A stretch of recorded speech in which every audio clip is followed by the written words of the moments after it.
నమస్కారం. నేను కెఎస్ రామారావు, సినీ నిర్మాతని.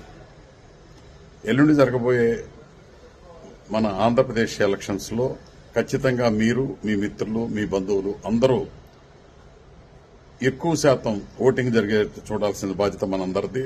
ఖచ్చితంగా మీరు ఎండలని ఏదో ఒక పని ఉందని టీవీలు చూస్తా ఇంట్లో కూర్చోకుండా ఎట్టి పరిస్థితుల్లోనూ మీ ఓటుని సద్వినియోగపరిచి ఈ ప్రభుత్వాన్ని, ఈ అరాచక ప్రభుత్వాన్ని దించి మీకు నచ్చిన ప్రభుత్వాన్ని, మన రాష్ట్రాన్ని బాగు చేసే ప్రభుత్వాన్ని, మన రాష్ట్రానికి కావలసిన నాయకుల్ని చంద్రబాబు, పవన్ కళ్యాణ్ లాంటి ఇతర నాయకుల్ని ఎట్టి పరిస్థితుల్లోనూ గెలిపించి వారి ద్వారా మన రాజధానిని, మన పోలవరం ప్రాజెక్టుని, మన పిల్లల భవిష్యత్తుని మీ చేతుల్లో మీరు కాపాడుకోవాల్సిన బాధ్యత మీ ఓటు ద్వారా మీ చేతుల్లోనే ఉంది.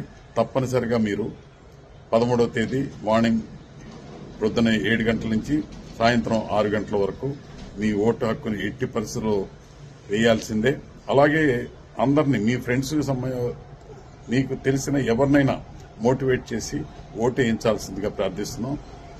కొత్త ప్రభుత్వాన్ని అతి త్వరలో జూన్ 5వ తారీఖు నుంచి మనం కొత్త ప్రభుత్వాన్ని చూడబోతున్నాం. మన రాష్ట్రాన్ని బాగు చేసుకోబోతున్నాం. దానికి మీ ఓటే ప్రధాన ఆయుధం. ఖచ్చితంగా మీరు ఓటేసి ఈ కూటమిని గెలిపిస్తారని నమ్ముతూ సెలవు తీసుకుంటాం. నమస్కారం.